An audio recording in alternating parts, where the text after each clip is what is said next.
Hey, this is Chad, the man behind the scenes here at the Premise Podcast. What you're about to hear is a conversation between Jennifer Thompson and Patty Lynn, the author of End Credits, How I Broke Up with Hollywood. It was recorded at this year's San Diego Writers Festival.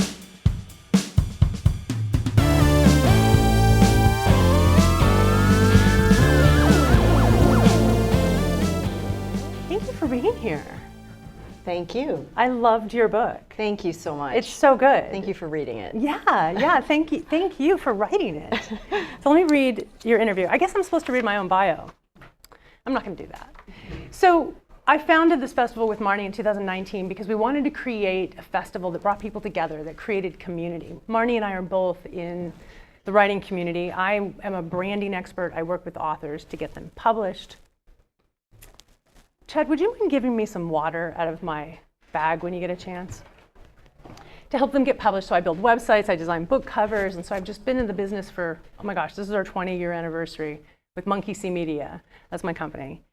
And I founded this because I know so many people in the writing community, but so few of them knew each other. So we were like, we need to create a festival to bring everyone together and really highlight how important storytelling is, how it changes lives. And I know your book is going to do that. And that's what this is all about, right? So that's who I am. I'm Jennifer Thompson.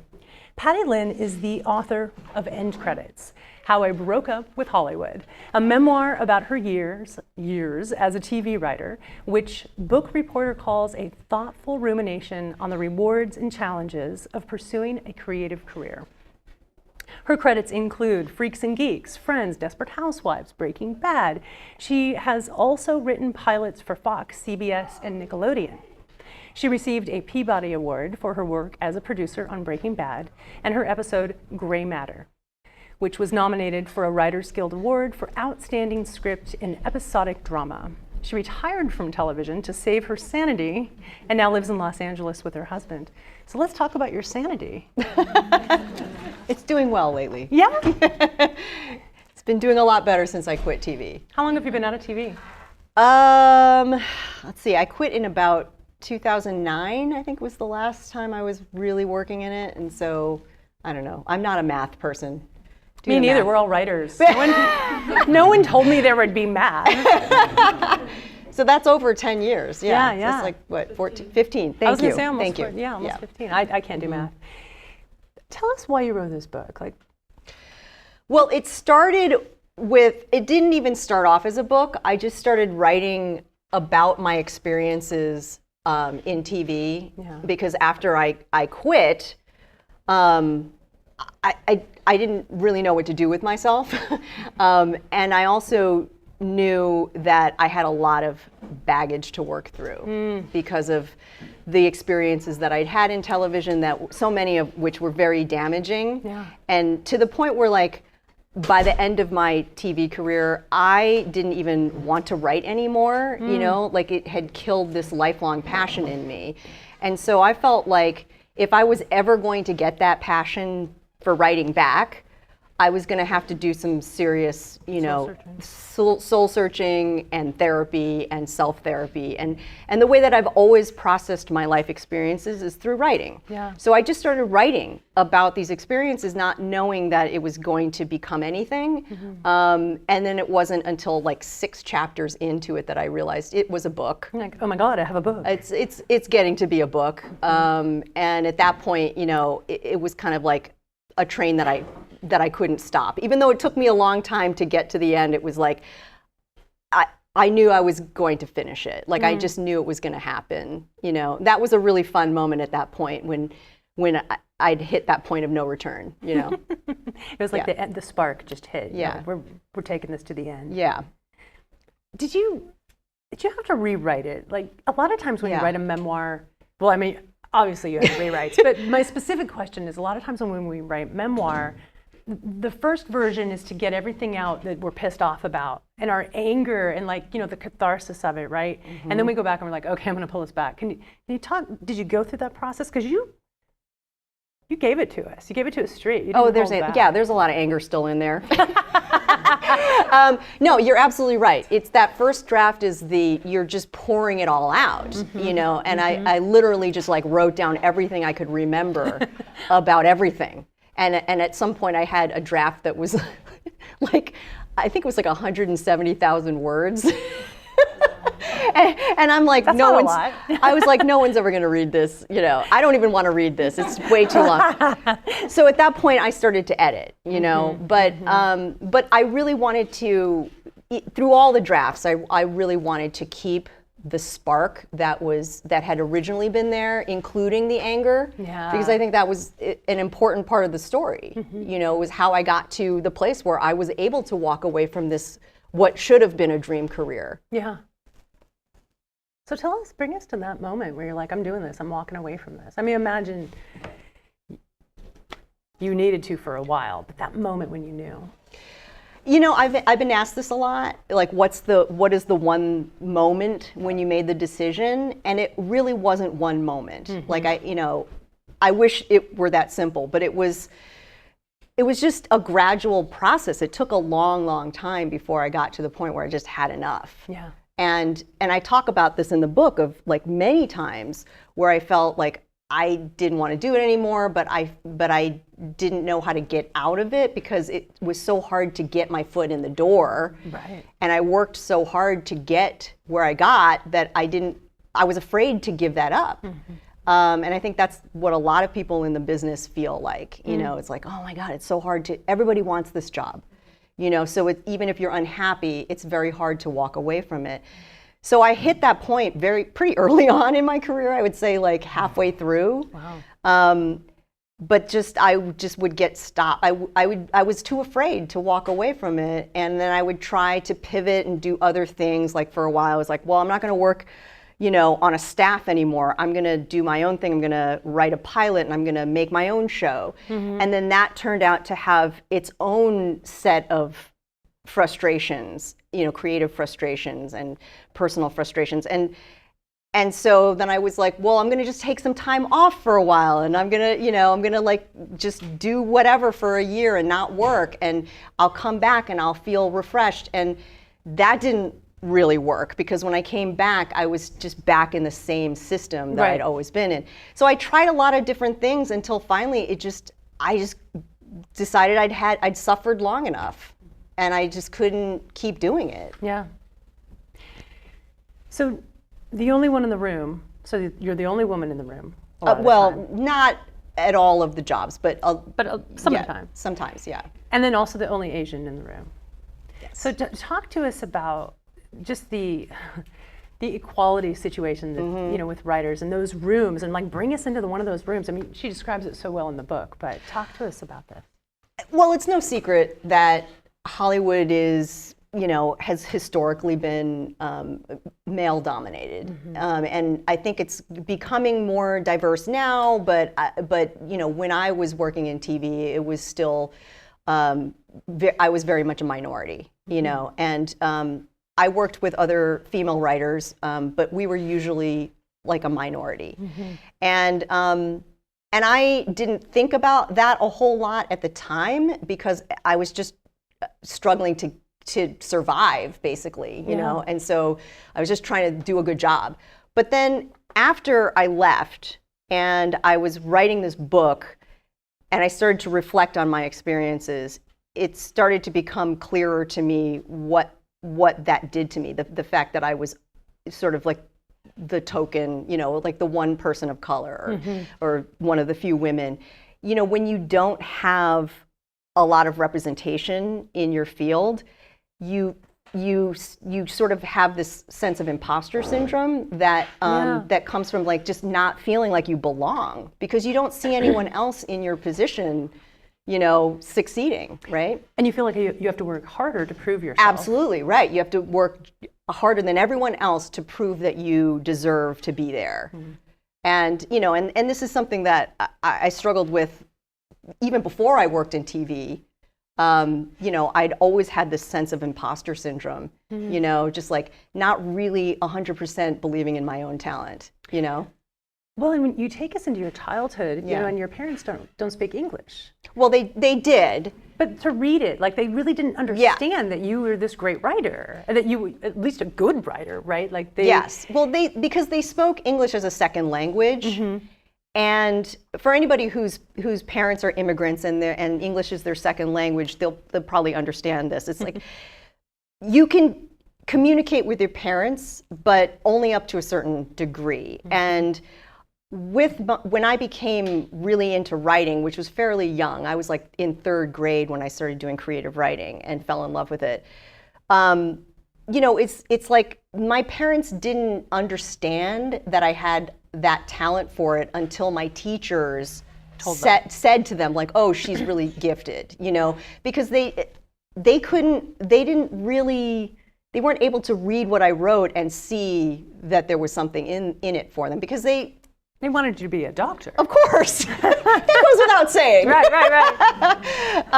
Yeah, and I think even people whose parents aren't immigrants, can tell you that their parents want them to do something, go into a profession that's going to be financially stable. So a lot of people have this, journey where they have to struggle to do a creative job because they just don't have the family supporting them in that endeavor. Yeah. But it's extra hard when you come from an immigrant family and they're like, they sacrificed so much to survive in this country and to give me and my brother an easier life than they had. And they're like, why are you choosing this life that's going to be hard? That to them, that's how they saw it. And they were hard on your brother too.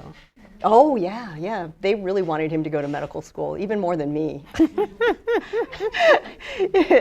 Yeah, he was, I tell a story in the book that I've just never been able to forget, of like when he was in high school and he had no interest in becoming a doctor. I know which story you're going to tell. Yeah. He had no interest in science, didn't want to be a doctor, none of that. And they gave him a book that was like, how to get into medical school, and he flipped out. For his birthday, right? I think it was it was for some occasion. Yeah, he was like, it was the worst birthday gift I ever got, And he flipped out. And he got so mad. And he like threw this tantrum and like went out into the yard and stood in the snow until we were all so worried about him.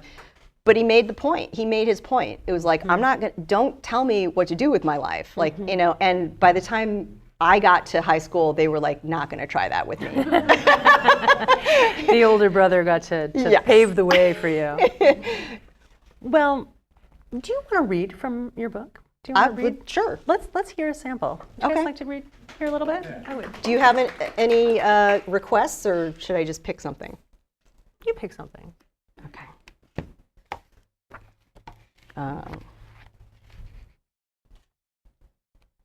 I read one earlier at my earlier panel. Should I do that one? Or? Yeah, let's read it. Okay, Let's hear because it. no one here has heard that one yet. Oh, That's okay. We want you to read it again. okay. Okay. Read the whole book. So this is, just to set up what you're about to hear, this is like when I had just moved to Los Angeles to pursue a career as a TV writer. And my parents were not happy that I did that, especially because I did not have a job lined up. I just decided to move out to LA and then I'd find a job once I got there, and they thought that was very foolish. So I got to LA and I just started pounding the pavement looking for a day job, any job, and it wasn't going well. And I had an interview actually at Friends to be a writer's assistant, but I didn't get the job. And I mean, ironically, 3 years later, I would be working there as a writer. But anyway, this what I'm about to read happened right after I didn't get the job as an assistant at Friends. My parents were starting to worry. Ever since I'd moved, they had been calling me for updates with increasing urgency. When they called me in October, they had just returned from a cruise ship vacation with some of their friends. I wanted to assure my dad I was making progress finding a job, not working on my tan. So I briefed him on my various leads. When I told him about the Friends interview, he got frustrated with me. You can't tell them you want to be a writer. I could feel my fist tightening around the phone. My dad knew nothing about the television business, and he was giving me advice. I would never walk into a job interview flaunting that what I really want to do is write. But everyone knows that assistants aspire to write, direct, produce, or do anything other than be assistants. My dad was telling me to lie and act dumb, which I refused to do. But what really stung was that he didn't have confidence in me. My dad passed the phone to my mom, who seconded his reproach. Then, adding insult to injury, she needled me about the money I had borrowed from them. What I needed even more than their financial support was emotional support. But to them, these were the same thing. My face grew flushed and my pulse skyrocketed as our conversation spiraled into an argument. "Do you know what it's like," she snapped, "when all our friends have kids who are doctors and lawyers and we have to tell them what you're doing?" I burst into hot, furious tears. My own mother was ashamed of me. She cared more about what her friends thought of me than about my well-being, and my failures had ruined her Norwegian cruise. The Taiwanese immigrant community could be brutally competitive, and my mom had always compared me to her friends' kids. Back in Downers Grove, we used to participate in an annual Taiwanese bazaar, and one year, a bunch of us girls were recruited to do a folk dance number. I remember the look of pride on my mother's face when all the other moms remarked on how I had the best-looking braids, smiled the most, and knew the dance steps better than the other girls. Well, times had changed. Those girls had gone to medical school or were now married with babies.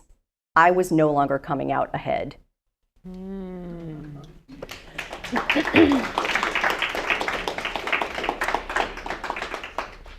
Anyone who is a writer can totally relate to this imposter syndrome. And I think for us women, in my career, when I talk to writers who are women, they think, it doesn't matter how many degrees they have, they think they're not good enough.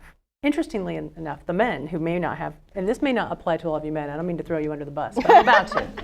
But the men, they're like, oh, I don't have a degree, but I'm going to figure it out and I'm going to do it. And then they do, and they get the jobs, right? Mm-hmm. So talk to us about working with, in this environment and, with all these male writers and just the hubris of them. Bring us into the room. I understand there's a specific name for when you're breaking down a story in a room. Can you talk us through what that was like? Oh, are you talking about that word? I am. Okay. Can we say it? Well, it's up to you. It's your podcast. Say it. Yeah, let's do it. So what she's referring to is there's certain jargon that's used in the television industry that everybody uses. It's very, accepted. And there's a term for when you have a writer's room and everybody's working on the same script, whether it's rewriting the script or just writing the first draft together in a room together. It's called a gangbang. And I mean, the first time I heard that, I was taken aback. Sure.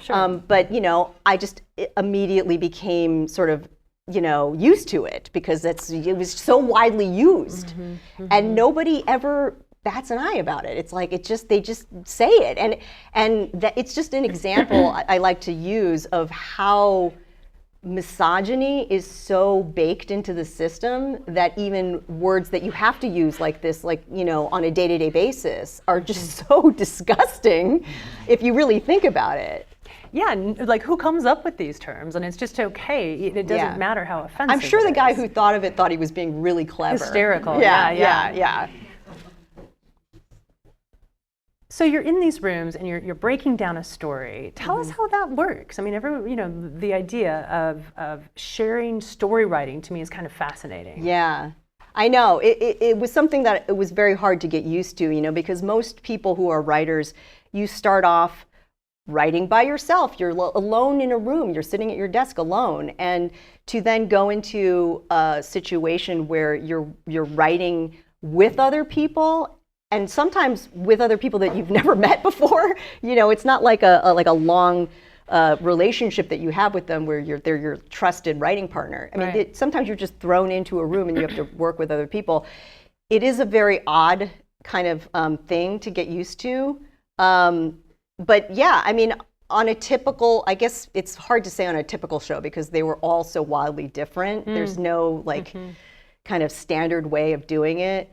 But I would say that, if I were to say there was a typical way of doing it, you would have a group of writers in the writer's room, and everybody just starts pitching ideas for, well, what's going to happen in this episode? You know, what do we want to do with this character? You know, and you just sort of spitball ideas, and eventually, you know, usually the showrunner, the person who's in charge, is going to decide, yeah, that's the one that we're going to do. Let's work on that. And people just pitch until you get an outline of, you know, of scenes that you want to tell this particular story.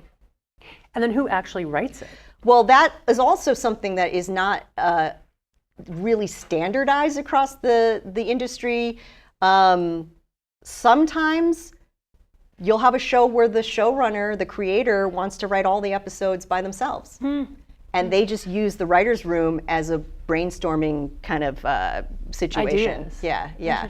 Other times you'll have, you know, each writer will get assigned an episode, and usually it's like, you know, you'll get assigned an episode in order of seniority, right? So like the writer who has the most experience will get one of the earlier episodes, and so on down the line. So, but it's really very arbitrary, you know, it's all kind of like what the showrunner wants to do, how they want to structure it.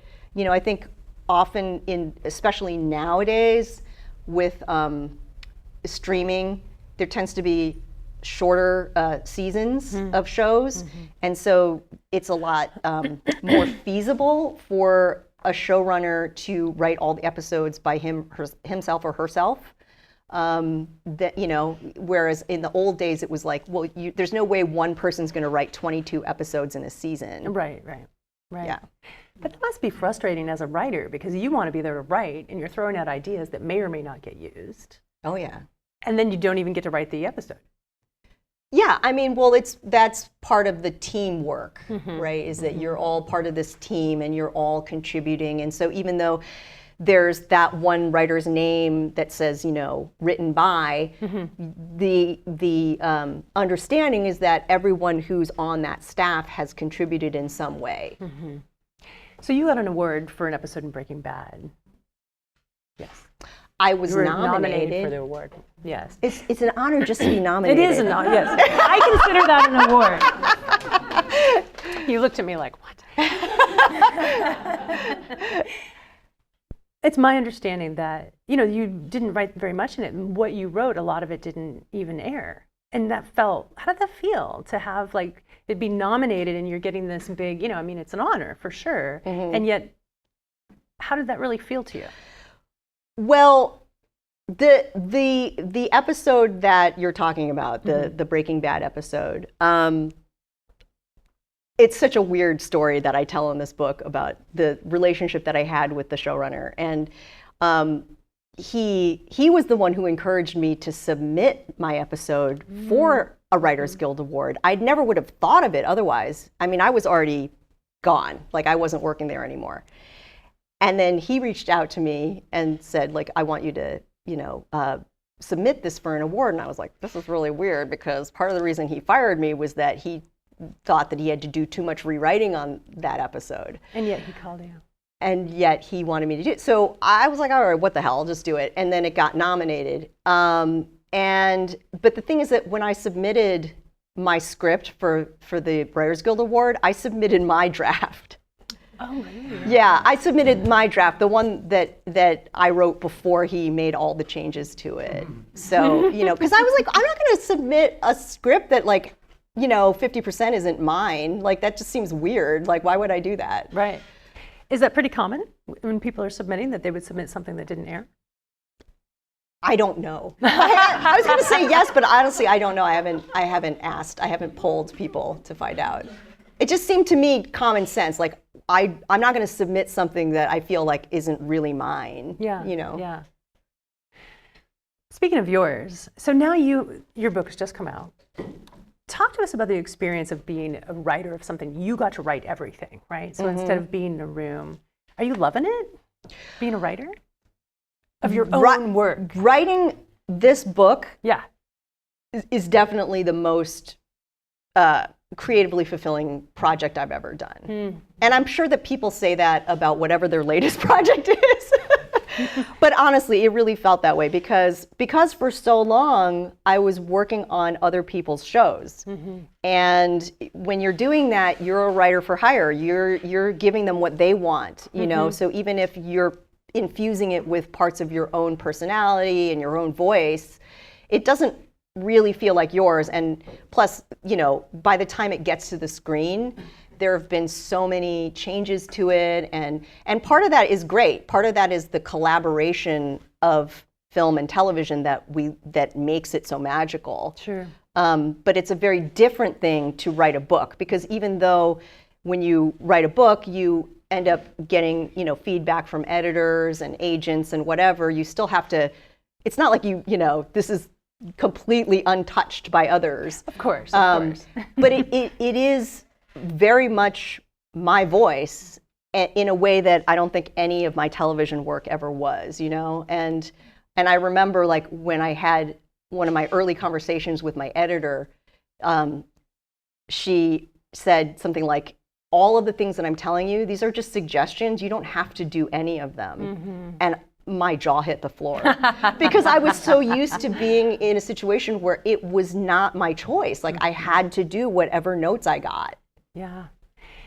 I think everyone in the room wants to hear about what it was like working on the episodes of Friends. And so working with those, you know, the actors wanted very specific things from you, and they wanted things in their voice. And I just can't imagine how frustrating it was to try and be a creative and do what is considered a dream job, and like dealing with all of these different personalities. Can you take us to that time in your life? Yeah. I mean, we didn't have that much interaction with the actors. That's the thing. Right. Like, the writer's room was so separate. Did you ever actually get to meet them? Did they come in and like yell at you or give you props? We got to interact with them in, you know, like table reads, and then we would do run-throughs on the set and stuff like that. But it's not like we were hanging out. Yeah, you know what I mean? Right, sure. And there have been there were other shows I worked on where I did like have social relationships with the actors, you know, but this was not one of them. Freaks and Geeks. Yeah. But like on Friends, you know, by the time I worked on Friends, it was already season 7, and those actors were huge stars. Right, like they all were superstars. And so there was a level of sort of disconnect between them and the writers' room, you know, where the two didn't really interact very much, you know. But what was it like getting, you know, their voice, you know, capturing the voice of the certain jokes that, you know, they would tell? Because, you know, I'm sure that they were demanding in what they wanted from you guys. Yeah. Well, and I tell this story in the book, and this is something that got much more attention when the book came out than I expected. And maybe that was naive of me to not expect it. But I tell the story in the book about how, you know, sometimes the actors, when they would go to the table read is when everyone sits around and they read the script for the first time. And the actors will read their parts out loud. And what that's for is for the writers to be able to figure out like what's working in this script and what do we need, what jokes do we need to punch up, or what do we need to rewrite. And so the actors they would come to these table reads, and sometimes we could tell that they were not performing a joke to their best ability because they just didn't like it for whatever reason. And so they would kind of deliberately tank it, you know, in the table read, because they knew that if it didn't go well in the table read, that we would go back to the writer's room and we would rewrite it, sometimes till 3 a.m. Their tacit way of telling you to rewrite. It was a little underhanded, yeah. And so that was my point in telling that story. It wasn't to trash the cast, it wasn't to badmouth them, it was to show that this is something that really affected us as writers. You know, it affected my job because we would then have to go rewrite it until 3 a.m. Right. And sometimes these jokes would be perfectly fine, and we knew that they knew how to sell the joke. They just didn't want to. You know, so that's one way in which they directly affected us. But yeah, when the book came out, it was just like, that's all anybody could talk about. Oh my God, like Friends writer trashes the cast. Like what? Not really. Not really. But have you gotten that kind of feedback that you know, Because you're very honest, and you just shine a light, I think, in an area that hasn't been done before. And have you been getting any feedback that's been negative, or people that are trying to trash you? I learned very quickly to not pay attention to that. Good for you. You have to, right? You have to. Yeah. I mean, it was really tough. Like when the book first came out, there was a lot more attention than I was prepared for. And I'm very sensitive, you know, and so I knew from the get-go that like I wasn't going to be, I just didn't want to read like reviews or anything like that, because I just know how much that can damage me. And it's not like I'm going to read a review of my book and then like, you know, go back to the drawing board and rewrite it. It's like, it's done. You can't do anything about it. It's already done, yeah. But yeah, so to answer your question, it's not like people have been coming after me like, oh, how dare you say this or whatever. Good. But it definitely, there was a period of time when it first came out where I definitely felt exposed in a way that, you know, I guess shouldn't be surprising if you're writing a memoir and you're being super honest in it. Yeah, of course you're going to feel exposed. But it's very different. There's a difference between knowing that and actually experiencing it. Absolutely. But I think just to cap that off, you know, I do think that people in general have been really appreciative of the candor that I used in the book, and that, you know, and so many people have come up to me and said, I just really appreciate how honest you were and that you did name names, you know, like I get that a lot. I think people really appreciate when you're just willing to tell the truth about something. 100%.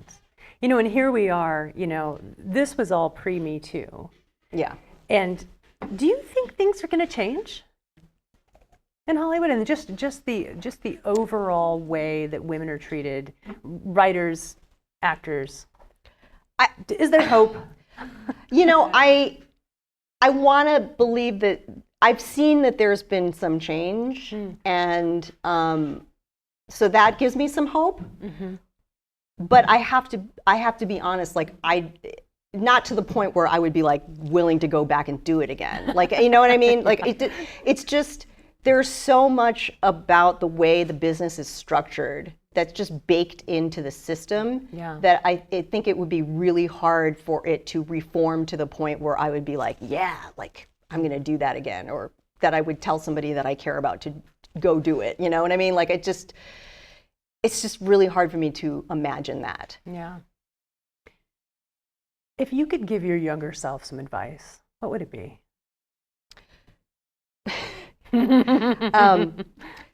Don't spend so much on rent. I wasn't expecting that. That's very good advice, though. Don't spend so much time doing my hair. I mean, seriously, like that's it. Like, look, we all make mistakes when we're young, and we do a lot of things that end up being painful. But that's part of life. Like, you know, like you have to make the mistakes, and I don't regret any of it because it made me who I am today. That's awesome. What are you working on next? That's a good question. I mean, I'm definitely gonna write another book. But I'm like in that phase right now where I haven't decided what that's going to be yet. And so it's like one day I'm like, oh, I'm definitely going to write a novel, and I get all psyched about that. And then the next, like literally the next day, I'm like, oh no, I have this other memoir I want to write. So like, I think the fact that I'm not decided yet means that I'm not ready to decide. Yeah. So I'm just trying to be okay in that kind of unknown space. Yeah. I hope you write fiction. Oh, thanks. I could just totally see, but you're thinking about another memoir. I think about, I think about all types of things. Yeah. I mean, part of the book, the journey that you take is like never allowing yourself to slow down. And part of that was the imposter syndrome that you mentioned. Are you able to slow down now? Maybe enjoy life a little more? My life is very slow. Good. Yeah, no, I mean, so much of what my book is about is that relentless drive to succeed that was kind of instilled in me at a very young age. And I spent so much of my life chasing success, whatever that means, and realizing that I would achieve all these things and then I wasn't happy, you know? And so I finally realized, like, this is not the key to my happiness.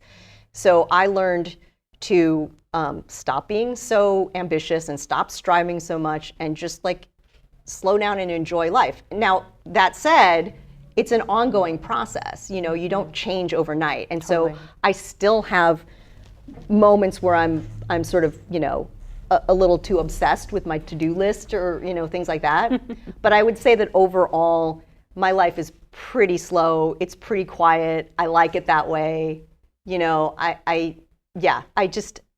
want to have free time to just think and have fun and do fun things. And, you know, I mean, I had this like spiritual teacher once who said something like, she said, everyone's so obsessed with like, what's my purpose in life? Like, what's my purpose? What's my purpose? She's like, what if your purpose in life is to just be happy? Yeah. And it just struck me as so radical and so true. Like, we all deserve to just be happy.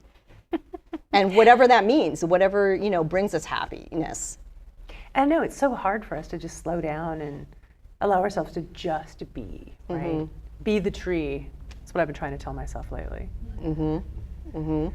Why is that? Why are we all trying to do so much and pack so much in to feel better about ourselves so we can achieve this happiness, whatever that is? I don't know. I'm going to blame it on my parents. It's all our parents' fault. That's the American dream. Do you have any advice for the audience? People who might be in a job similar to what you've experienced that just is obviously not fulfilling, or in the relationship you're in with Carl, that you know this isn't going right. Like, just how to like get the courage to take control of your life and move beyond that. Yeah, I am an example of somebody who it took a really long time for me to figure out when a situation I was in wasn't good for me and to leave. And my hope is that not everybody has to, you know, suffer through it as long as I did. But my advice would just be, you know, listen to the inner voice that's telling you to get out. I mean, there were so many times that my inner voice was saying, quit this job, get out of this relationship. You know, and then I would get scared, you know, about like what was on the other side. And what was on the other side was always better, you know, but we have to just be willing to take that leap. Yeah. I've been fired from almost every job I've ever had. Oh, me too. Yeah? That's why I had to open my own business. Because I would stay too long. I was so afraid to quit. I grew up with the same kind of environment where my dad would just push me. And so I just couldn't quit, even if I was miserable. So I'd wait till they fire me. Yeah. Well, I mean, that's one of the values that we're taught, right? Is like, don't be a quitter. Yeah, exactly. You know? Yeah. But sometimes quitting is the bravest thing you can do, you know? And I'm always like in favor, like when I hear somebody is thinking about quitting or like, I'm like, if you're thinking about it, you probably need to. Exactly. You know what I mean? It's too late. Yeah. Do it yesterday. Yeah. I want to hear about your writing routine, and then we're going to open it up to questions. I know everyone's dying to ask questions, and I've been hogging the mic. Tell us a little bit about your writing routine. Do you write daily? Do you write in the same place? Do you have, like, when it strikes you? Like, what's... I do not write daily. Okay. And that was something that I always struggled with because I thought that a real writer writes every day and like you got to get up super early and like a real writer. Yeah, a real writer gets up at 5 a.m. and writes for like 3 hours, and that's all bullshit, right? Like there's so many different ways to be creative and to be a writer, and also just because you're sitting at your desk staring at your computer doesn't mean you're that not writing. You know, yeah, it's like I feel like so much writing happens in your head or when you're off doing other things, and a lot of times ideas just need to percolate back there, and so I just try not to torture myself over that. Good for you. But you know, when I am working on, like when I'm deep into a project and I'm working on something, I can be pretty disciplined about it. Like especially if I have a deadline to meet, I can become the worker bee and just like get it done. But I prefer to not have a rigid schedule like that. Because I spent too much time following rules and being chained to a desk. Yeah. So I just now like you do it rebel. on your time. Yeah. Good for you for rebelling in every way. I love it. Patty Lynn, your book is fantastic. I hope Thank everyone you. goes out and reads it. It's so honest. Memoir is so important because it teaches us lessons about ourselves, right? We see ourselves and we put ourselves in these situations, but only we can get ourselves out. And you're proof that you can get out of something that seems so glamorous and so amazing and write a fantastic book and come to the San Diego Writers Festival. Thank you for being here. Thank you so much for having me. I really appreciate you. Thank you. Okay, I'm going to open up to questions, and I'm going to repeat the question so we have it on the podcast. Hi. I was just wondering, as a woman, Asian woman, how did you get into this male-oriented position? What did you? What was your day job? And how did you get started in this as a writer? Did you find it in Variety or? No, sorry. How did you get started in this business? So I got started in this business in like the most random way, and this is like almost really everybody who works in the industry like has a weird story about how they got in. It's one of the fun things about it is that everyone has a different path in. My path was like I was a huge fan of the Letterman show. And I, growing up, and I was in college, and I was on my winter break of my freshman year of college, and I lived in New Jersey at the time. So my best friend and I went into New York City, and we decided we were going to go try to get tickets to the Letterman show. And we just showed up on the day, like we didn't realize you had to write for tickets and like months in advance and get tickets.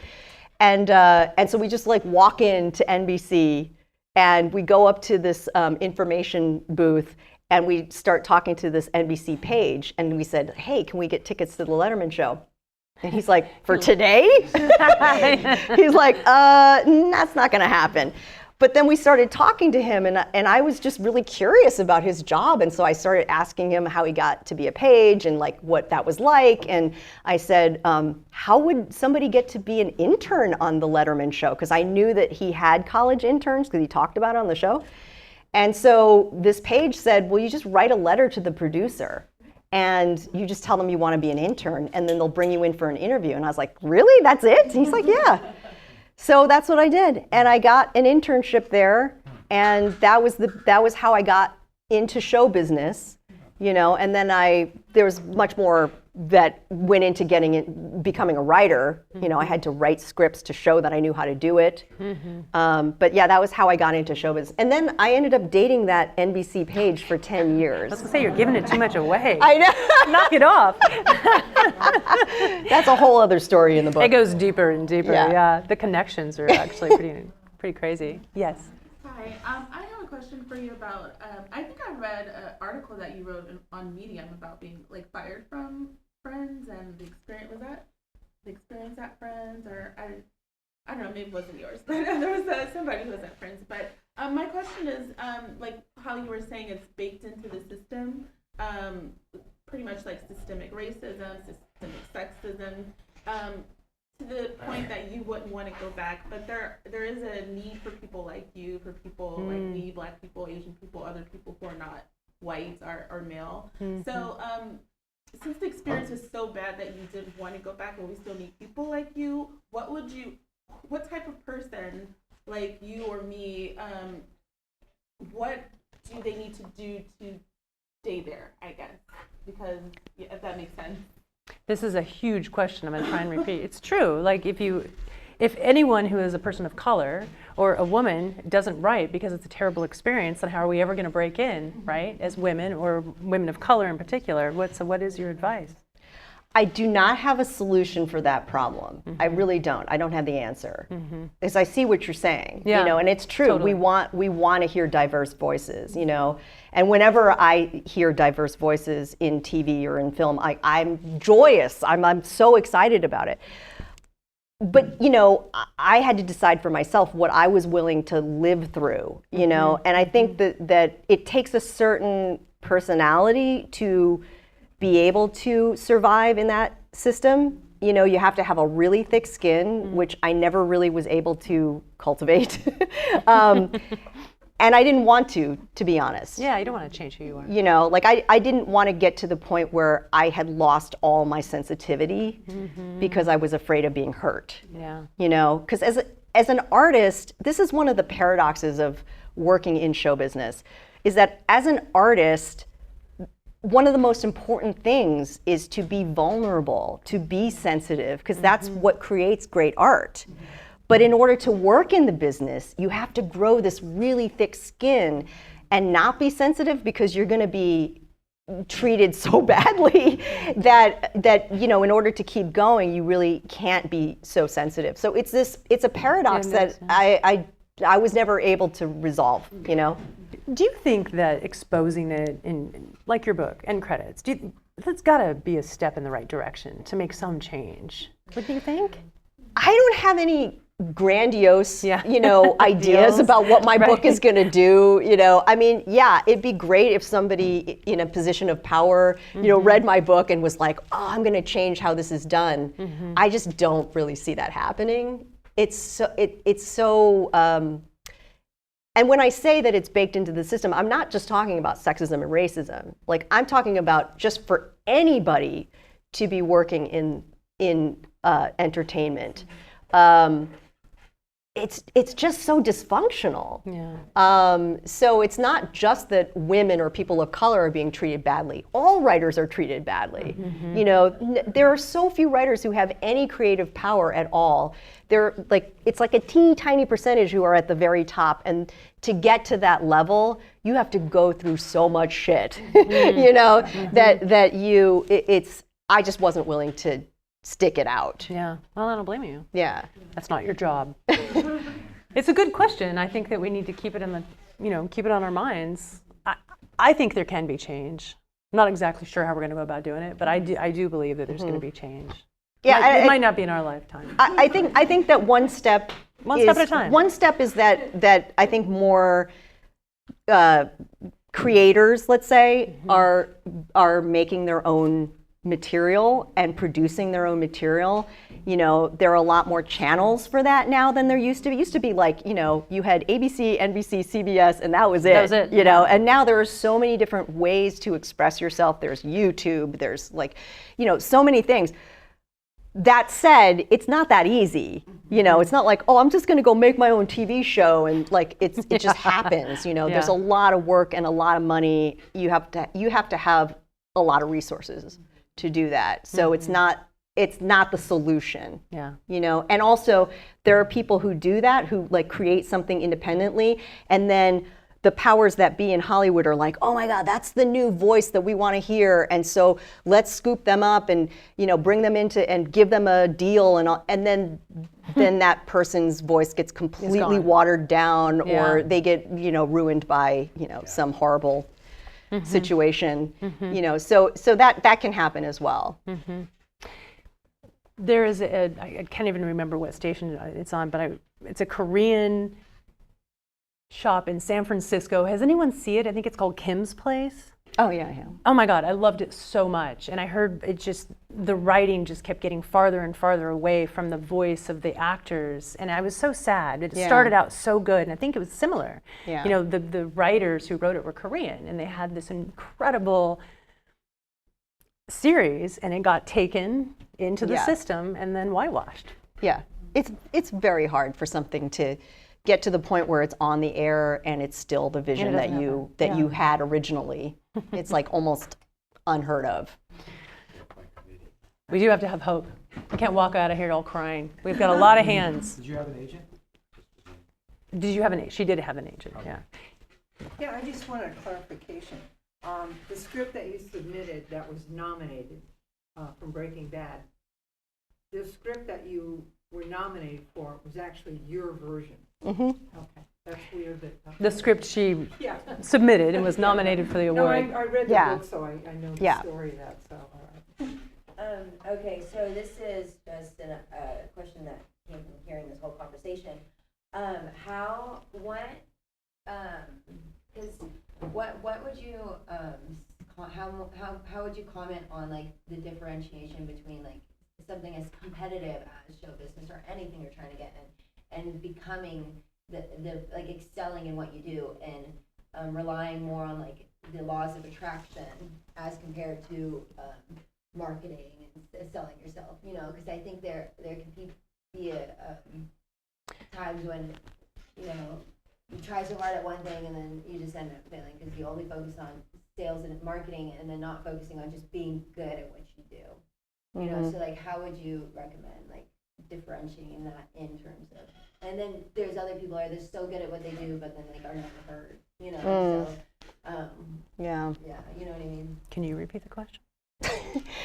I think what you're asking is about the balance between just being really good at what you do and then needing some sort of external validation for it, you know, or like the creating versus the marketing. Yeah, that's a really hard tightrope to walk, and they're completely different skills, right? So like writing a book, completely different from promoting a book, you know, especially a memoir. And they're just different skills, and you have to look at it as different skills and accept that maybe you're not so great at the one part, you know, and like just get help, you know, like if you can't market it yourself, you have to find people who know how to market and you know, get their help. But I do think that the most important thing is to have a product that you love and that you believe in. You know, because it has to start from there. Like you could have the best marketing in the world, and if the goods aren't there, it's not gonna. Yeah, it's not gonna last. Yeah. Sir in the hat. Forgive me, but I'm having trouble understanding something here. I spent my whole life writing for magazines where everything gets chopped to pieces and barely get by. You're talking about writing something very high profile, very creative, for really good money, but for some reason this is awful and horrible, and I just haven't heard anything of why this is such an awful thing. You need to read the book. You read the book and you'll know. Well, I didn't. So the question was, why was it so awful to make all that money? You know, it's actually a good question. You know, when people think of writing in Hollywood as being so glamorous and you make all this money and how can you complain? I mean, that was part of the impetus for writing the book, right? Yeah. I mean, part of it was for my own sort of self-therapy, but part of it was because people would always ask me, like, why would you quit such a cool job? Wasn't it amazing? Right, yes, because it does look like it is amazing. And yeah, you're getting paid good money, or I was at the time. Now they don't get paid so well. So that's what I'm wondering. But Why would you quit? well, I mean, that's kind of what the whole book is. It's an answer to that question. But if I were to summarize it, like right now, I would say there was absolutely no work-life balance. There was this expectation that we were going to use all of our time and energy on the job and not have a personal life whatsoever. There was a lack of creative power that most of the writers just didn't have any power. And so, like you said, like you would write stuff and like it would just get cut to pieces. And like you do that over and over again and it's just not fulfilling, you know? And maybe for some people, it's like, okay, yeah, I'm getting paid a lot of money for this. I don't care, you know? I don't care if my words just get completely thrown out, you know? But for me, I cared, you know? I cared when my boss at Breaking Bad rewrote my script, didn't tell me, and I was on the set supervising the shoot and found out because people started yelling at me saying, why didn't I get the pages? I'm like, what pages are you talking about? Like, it was absolutely humiliating. And I could tell you more stories about how humiliating it was at times. But, you know, you could read that in the book. Yeah. We had another question here. Yeah. Oh yeah, I was just wondering if you found writing a book like more creatively satisfying than writing screenplays, or how did it compare? So what was more creatively satisfying, writing the book or writing screenplays? I would say that writing the book was more creatively satisfying because I didn't have the kind of interference, that you have when you're writing a TV show. And like when I was a TV writer, I always felt like I was writing to somebody else's specifications. And then with my book, it was like I got to say what I wanted to say. And, like I said, there was some collaboration. I had editors, I had people weighing in, but it was generally, they respected what I needed to say and how I needed to say it a lot more than the people who I worked with in TV. Mm-hmm. There was a sense in TV of everything the writers do is dispensable. I saw another hand in the back. No, we got them all. Okay, yes.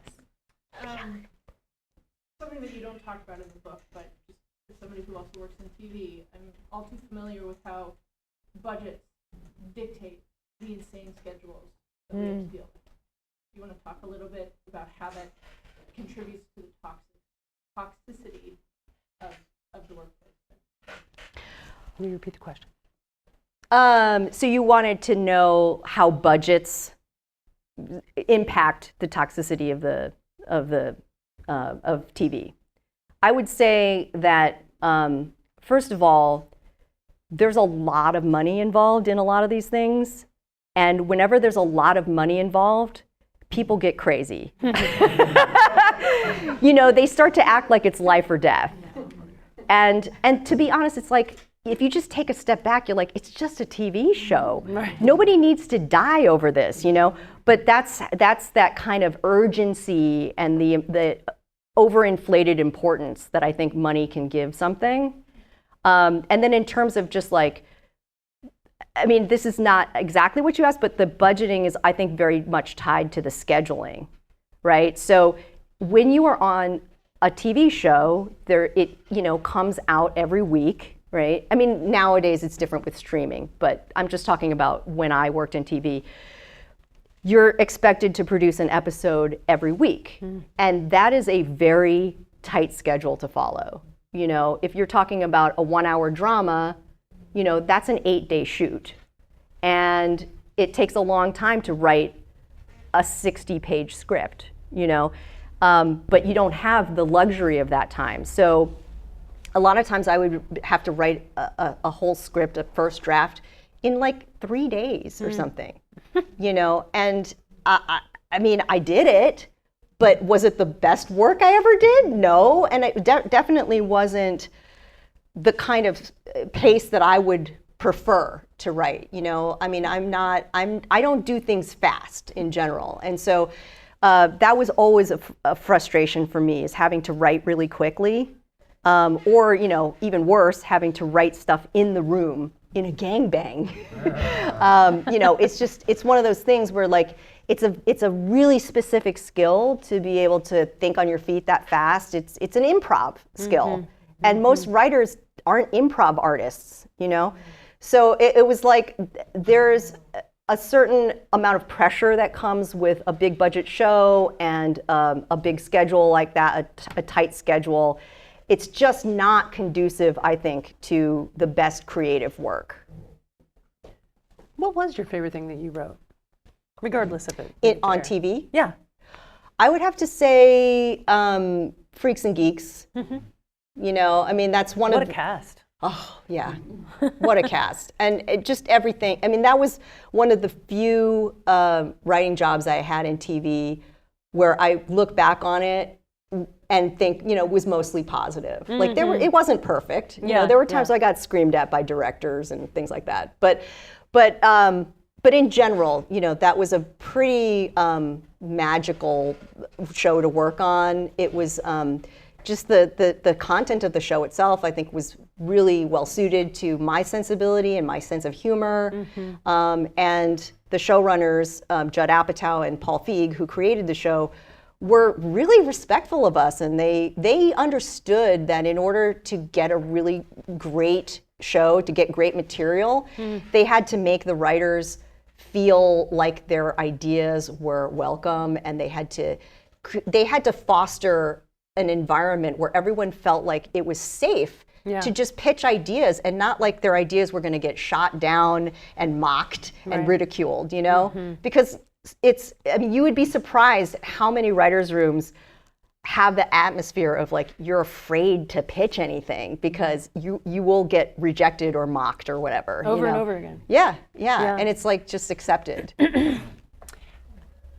Part of my favorite part of the book actually is the beginning of your childhood, and reading, you know, how you loved television and how you just loved dramas. And I'm trying to remember how old you were when you like started writing sort of drama ideas.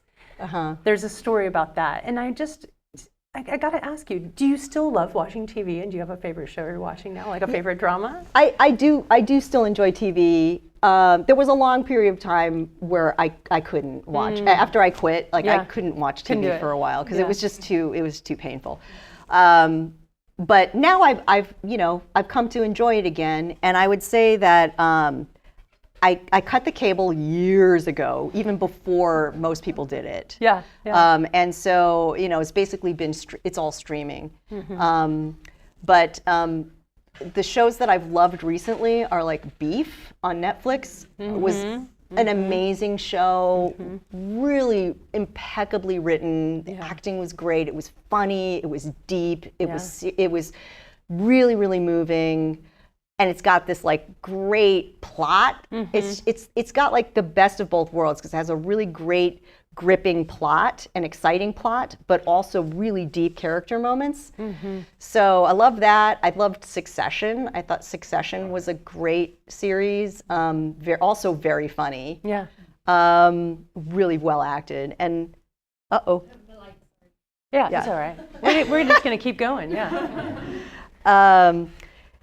Is that a statement on And the lights go low. This is where we get up and sing and dance. And I love Hacks is another one of my favorite shows, which really hasn't been on in a while, but I it. think the third season's coming up, and that's a really funny, like behind the scenes of show business kind of show that's very clever and and also really touching, you know, because it's kind of like a buddy comedy. I like your style. Thank you so much for coming to the festival and for just writing this book. Thank you. And thank you all for being here.